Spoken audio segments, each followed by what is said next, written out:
No alien wanted the paralyzed alien girl, so they gave her to a human, but he fell in love with her. They gave her away like a faulty relic, and he took her in like she was sacred. That was how it began, not with a ceremony, not with honor, but with a quiet transaction on a half-lit plaza. Beneath the memory-lit sky of Aruvia, and in the breathless stillness of that moment, something shifted, not loudly, not visibly, but irrevocably. The moon of Aruvia never slept. Its twin suns dipped low each rotation, but darkness never truly settled. The archives pulsed with soft golden light, stories stored in crystalline cores, breathing memory into the air itself. The architecture curved like bone, ancient and organic, each corridor laced with scentless blooms that responded to thought. This was a place where history was alive and silence was an absence. It was structure. Derek Cale stood waiting at the base of the plaza steps, his coat collar turned up against the thin, ever-sifting air. The moon's atmosphere had been terraformed just enough to support breath, but it still tasted artificial, like recycled air on a slow ship. He watched the incoming hover platform as it approached in slow, ceremonial silence. She was smaller than he expected. The woman didn't rise to greet him, didn't speak, didn't blink as the hover chair came to a smooth stop on the polished stone. Her skin was a muted shade of dusk blue, not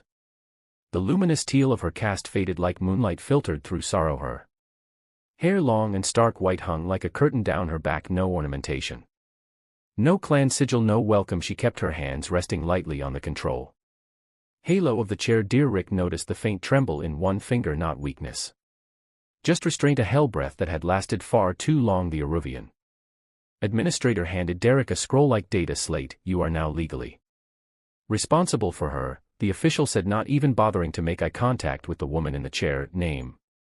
Dear Rick asked, despite already knowing. The official hesitated. Avlithvar, formerly of the Mindweaver caste.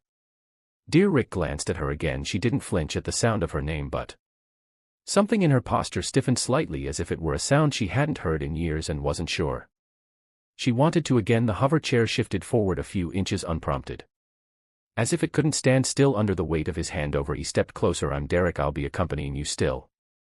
She said nothing. They looked at each other, not as strangers, not as opponents, like historians standing on either side of a lost ruin, both unsure of what remained intact inside. Then she turned her chair and moved toward the ramp, slow and steady, not out of weakness, he realized, but out of control. There was dignity in that slowness, defiance even. He followed at a respectful distance. Inside the archive dwelling assigned to them, Dear Rick guided her through the rooms with soft instructions. Voice activated lighting, all entry codes are adjustable, you'll have complete control over your suite. No response. He didn't mind. Not yet. The dwelling was warm with filtered air, faintly floral and artificial pollination meant to simulate Aruvia's pre-ivolized atmosphere, but beneath its sweetness was the acidic scent of aged tech, oxidizing conduits, micro dust, the fading trace of data gone stale. It reminded Derek of half-erased stories, forgotten rituals, orphaned. He left her at the entrance to the larger private room. She hovered there without entering. He turned on the soft lighting and placed a folded blanket on the reclined seat of the resting pod. I'll leave you space, he said quietly. If you need anything, I'll be in the West Alav. He didn't wait for an answer, didn't push. As he walked away, he imagined what it must feel like to be discarded by your own people, then handed over in silence. Like a defective heirloom. He didn't need her to talk to understand. Her eyes said enough. Still, something about her unnerved him. She didn't just look empty, she looked edited, like someone had reached into her soul and stripped it for parts. He'd seen relics like that before, names burned from stones, prayers scratched from temple walls, but never in a living being. Not like this. She was history that had tried to survive its erasure, and he felt the weight of that story pressing against the silence between them. That night, Dear Rick boiled a cup of earthroot tea. It was bitter, strong enough to keep the chill out of his chest. Before sleeping, he poured a second cup and sat on a small tray. He hesitated outside her door, listening, not to eavesdrop, just to feel if the silence inside was sleep or just another kind of waiting. He didn't knock, just left the tray there along with a soft note. If you prefer silence, I understand, but you're not alone in this space. The door didn't open, but in the morning the cup was empty in the shadows of her room. Avlith sat motionless in the hover chair, watching the memory wall scroll through its nightly preservation cycles. Her name didn't appear anywhere in the public ledger. She'd been cast out, not just in law but in legacy. The person who'd pushed her, Yayan, had once been her closest colleague, a fellow Mindweaver, a childhood bond mate, someone she had once trusted with her breath rhythms and ancestral strands. And when the ceiling cracked in the archive vault and she'd reached back for help, he had turned away, or worse, pushed. She didn't remember the fall, but she remembered his eyes just before it happened, and worse, she remembered the silence afterward, the way the council had closed ranks, how her own family had wrapped the incident in ceremonial lies and let her name be removed from the caste registry like rot from a tree. Ablith didn't cry anymore. Grief was something her people were trained to excise. Emotion blurred clarity, emotion made memory impure, but she remembered every detail, every breath. That was her rebellion. Now she didn't speak because they wanted her to plead, she didn't ask because they expected desperation, and she didn't flinch except once when dear Rick had touched the hover panel beside her to activate the entry gate. His fingers had brushed the side of her chair just for a moment. She'd pulled her hand away quick, but later, as the night deepened and the system dimmed, she adjusted her chair slightly, not to face away from the corridor but toward it. It wasn't much, just an angle, but it meant something. A fragment of trust lodged like crystal beneath the surface. Derek, sitting across the dwelling in the western alcove, stared into the glow of his lens pad. He couldn't stop seeing her eyes, not cold, not broken, just withheld like a language waiting for the right speaker. He thought of her not as disabled but dissonant, out of sync with a world that had turned her into static, and for some reason that image stayed with him. He didn't know why he had said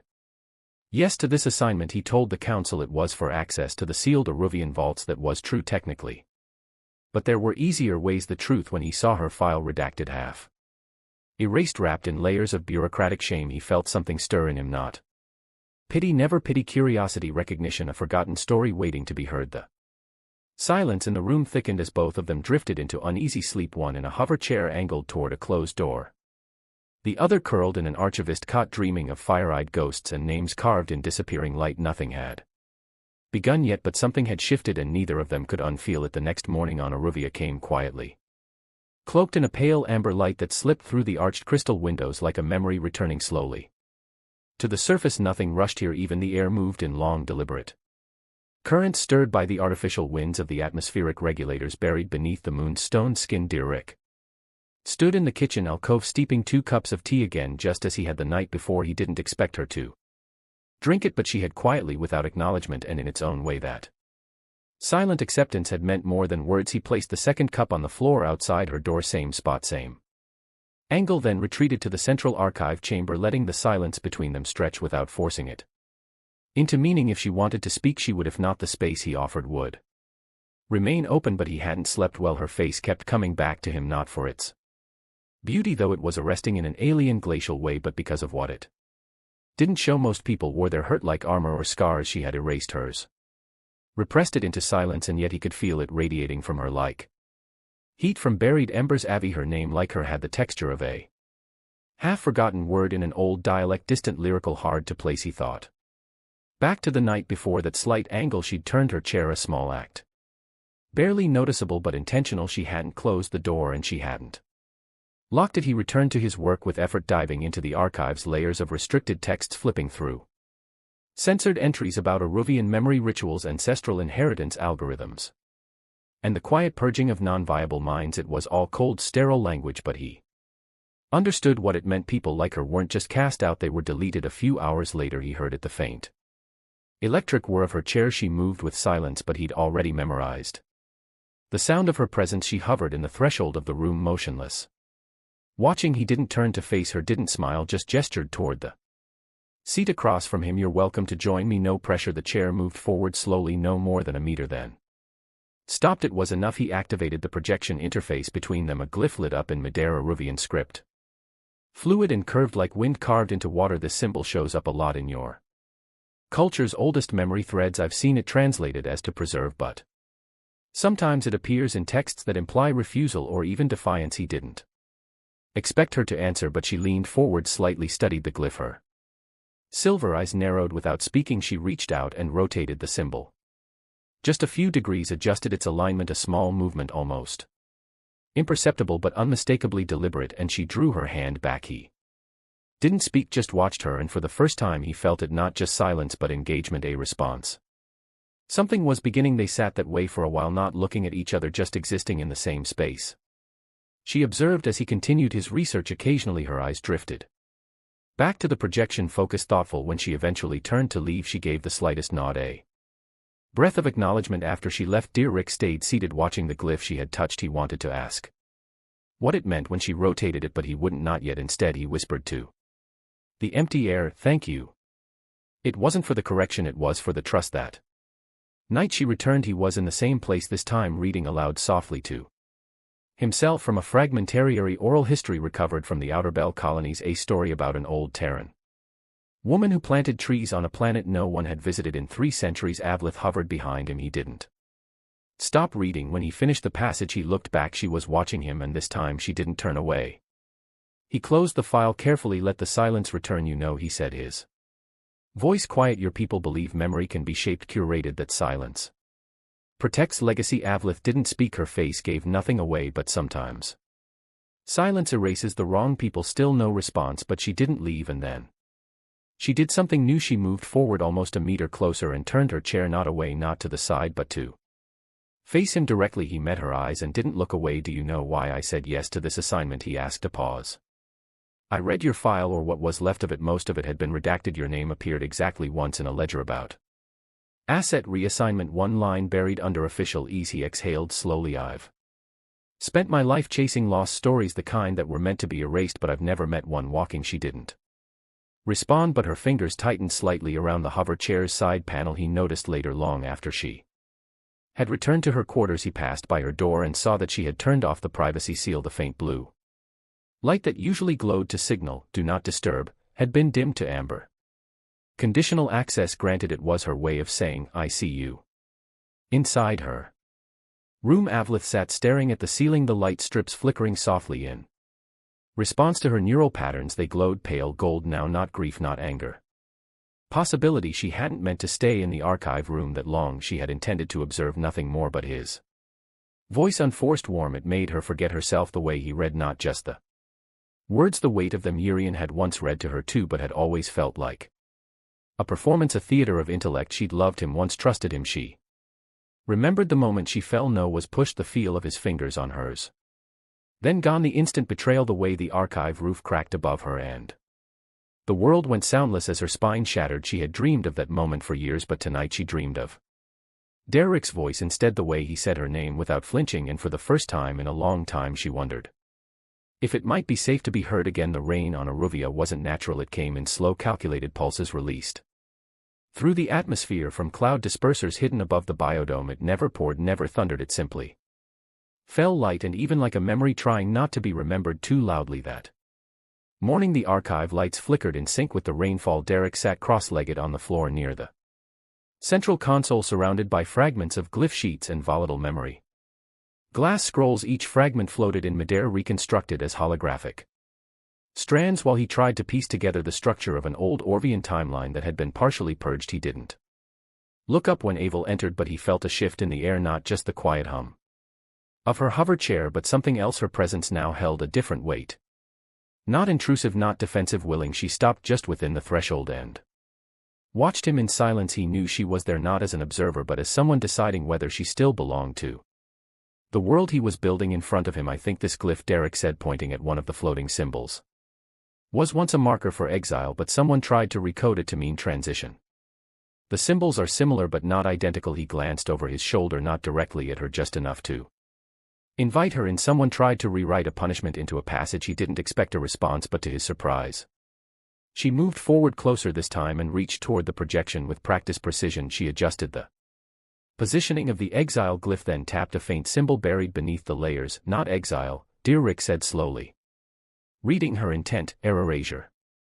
She didn't nod, but he saw the confirmation in her eyes. They worked like that for a while, communicating through movement, arrangement, silence, not touching, not speaking, but fully engaged. He watched the way her expression changed when she focused, how her hands moved with restrained grace, how her breathing synchronized with the rhythm of her mind. He imagined what she had been like before the injury, moving through vaulted archive halls, trailing her hands along memory crystals, feet bare, mind open, and now she was here, severed but not stopped.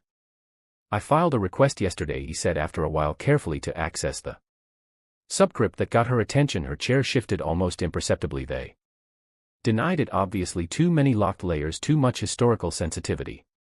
But I think there's a background, a physical one, through the older part of the structure beneath the west wing. She was silent, but he felt her considering. I like a try it, he added, but I won't go without you. The room held still for a Breath. Then she reached out and adjusted a single strand in the archive's floating map, one that veered west underground. Dear Rick smiled. Together they descended into the older tunnels that afternoon.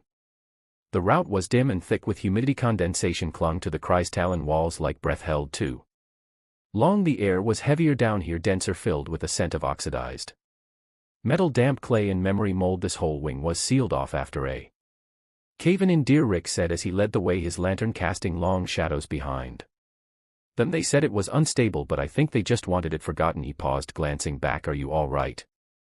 Avel nodded slowly. The hover chair was equipped for uneven terrain. It adjusted its elevation with the slope, maintaining stability. Still, her hands gripped the armrests more tightly. Now, you don't have to do this, he said gently. Her gaze met his clear, unwavering. I'm already doing it, it said. They reached a breach in the wall, a section of collapsed archive where crystalline storage clusters lay shattered under fallen stone. Dear Rick approached a panel, brushed the dust off a door, made her face. I'll meet a minute. He didn't see her face shift, didn't notice the way her posture stiffened until a sudden sound echoed through the tunnel, a sharp metallic click. Not stone, not glass. Dear Rick turned in time to see her flinch. Then came the voice, don't touch that panel. They weren't alone. A figure stepped from a far end of the corridor, cloaked in archive gray, but the posture was too rigid, the voice too polished to be a technician. The figure held a slim baton, non-lethal but painful, and a badge that glowed with administrative clearance. Derek stepped between Avel and the intruder instinctively. This area is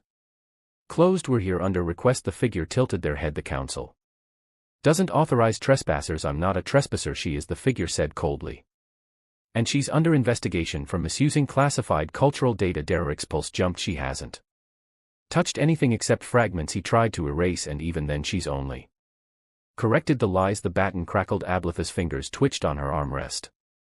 Dear Rick saw the spark of something behind her eyes, rage buried deep under years of silence. She's not leaving with you, he said, voice calm but firm. The enforcer didn't respond, but the threat was clear. Dear Rick held his ground, and behind him Avalotha's voice, and used for weeks, broke the silence like a blade drawn from a sheath. Enough, just one word. Then Enforcer paused, stared, and then with calculated disinterest turned and left without another word. The sound of retreating footsteps echoed like thunder in the stillness left behind. Dear Rick exhaled only then, realizing how tightly his fists had clenched. You spoke, he whispered almost himself. Avaloth closed her eyes. I know, she said. Her voice was low, almost broken, but steady. They stood there for a while, neither moving, neither speaking. Again the breach in the wall hummed softly behind them. The glyphs in the broken interface flickered, waiting to be remembered when they finally returned to the upper levels. Neither said a word, but later that night as Dear Rick made tea, he found her already in the central room, waiting not behind him but beside him, and when he offered her the cup her hand met his without flinching. The day after, her voice broke the air after she faced the enforcer and chose to speak. Avaloth didn't retreat into silence, she didn't hide. She was already in the archive chamber when Dear Rick woke, seated beside the projection field, reviewing collapsed timelines as if she'd never left them. But this time something in her posture had changed. She no longer sat like someone occupying space out of necessity. She sat like she belonged there, and maybe, just maybe, like she remembered how that used to feel. When Dear Rick entered the room she didn't look up, but she spoke, clear, quiet, and calm. Do you want the truth?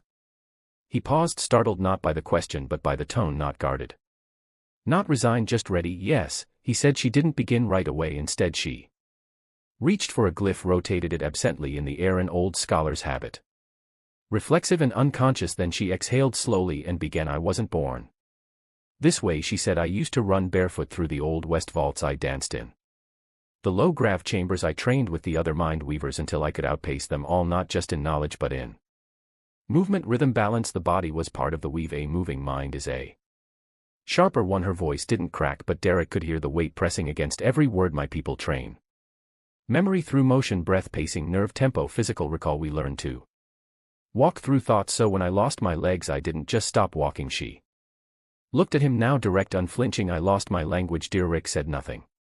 He wouldn't interrupt. This not now. I was researching forbidden strata, deep archival layers that predate the caste system, ones that suggested the mind waivers were once chosen by experience, not bloodlines. If that were proven it would unravel our entire cultural hierarchy. She paused, her eyes lowered slightly. Urian knew this. He was my research partner. More than that, I trusted him, thought he believed in what we were doing. Dear Rick nodded. Once he Remembered the name from the sealed disciplinary logs, scrubbed, anonymized but still traceable if you knew where to.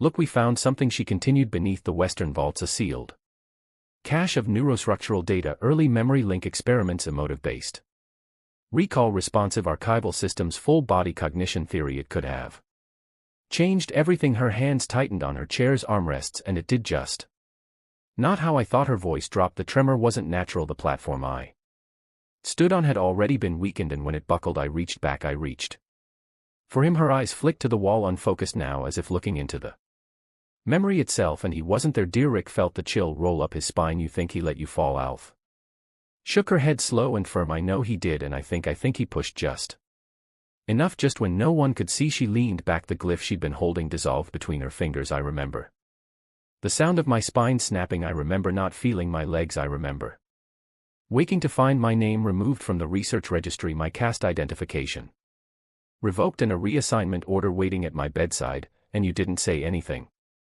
Dear Rick asked, not as a challenge but as a whisper. Athlete gave a dry, tired smile. Say what? To whom? They'd already decided I wasn't a mind weaver anymore. I was void, touch, dead weight. She exhaled. You know how they framed it, that I sacrificed myself to protect the archive. They made it poetic, heroic, and clean. Her voice hardened. They wrote me into legend to make erasing me easier.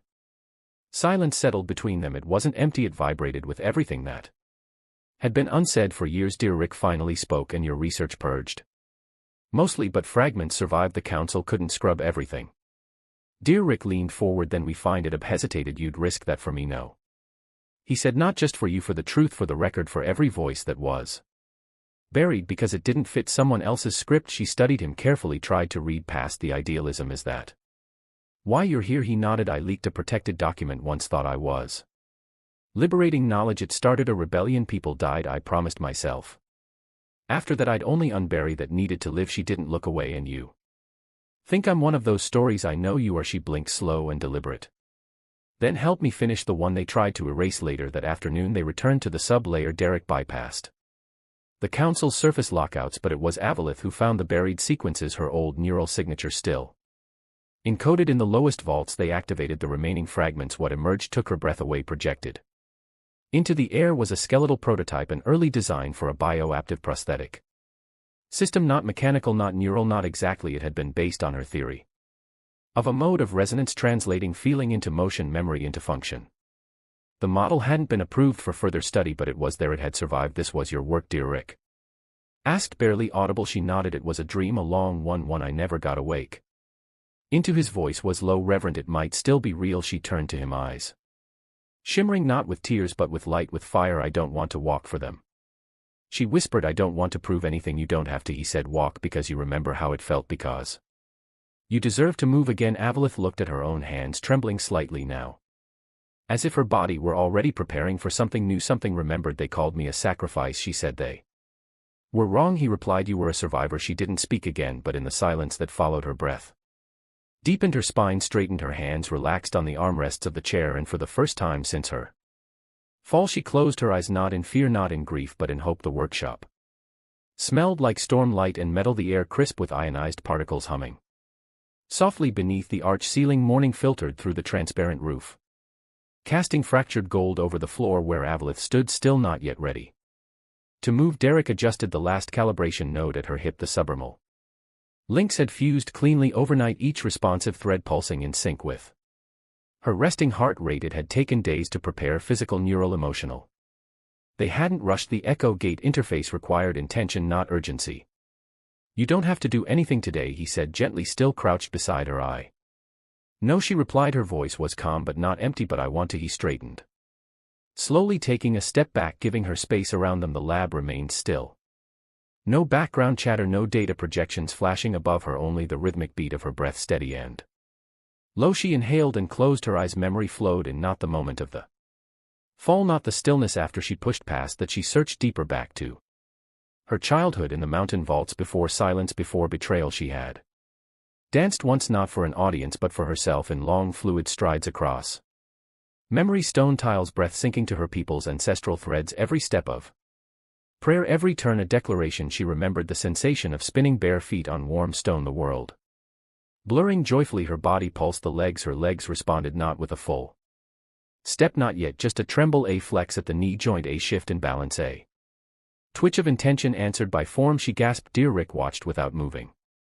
Barely breathing, her eyes opened. They moved, she whispered. They did, he said. Avlith exhaled slowly and tried again. She focused not on standing but on remembering movement as a language. The echo gate didn't respond to simple muscle signals. It was trained to listen for rhythm and emotion, to movement stored in memory. She had trained her whole life for this. Even if she hadn't known it, she centered her weight, bent slightly forward, activated breath control, and rose. The chair behind her hissed as it unlocked, automatically gliding away. Avaith stood upright, legs pulsing beneath her, not perfectly steady but stable, her arms stretched slightly to counterbalance, eyes locked forward, her lips parted, and a sound escaped her that Derek couldn't name. It wasn't a sob, not joy, something deeper, something like returning. She took a step. It wasn't graceful, her core tilted too far, the legs lagging behind her breath pattern. Her right foot skidded sideways. She stumbled. Dear Rick reached out, too late to stop it. Her body hit the mat hard.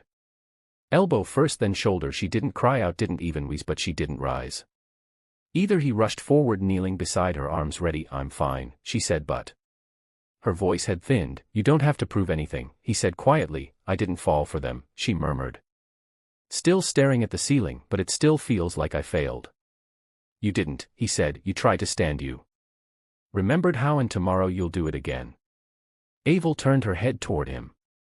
Her cheeks were damp but not from tears. Sweat glistened at her temple. Her fingers curled in frustration. I thought it would feel like victory. Does it? No, she admitted. It feels like being born. Let her words settle in the air. Then he sat beside her, not helping, not moving, just being there. Then let it feel like that, he said softly. Messy, real yours. They stayed like that for a while. Floor bound side by side, the ceiling crystals dimmed slightly to mirror the shift in emotion, casting them in a cocoon of violet dusk. Eventually she sat up on her own. He didn't reach for her, she didn't ask him to. The following days blurred into a quiet routine. Avlith trained in private before dawn, before the system activated its memory logs. She didn't want applause, didn't want watchers, just herself, the echo of her steps, and the quiet voice in her head that said again.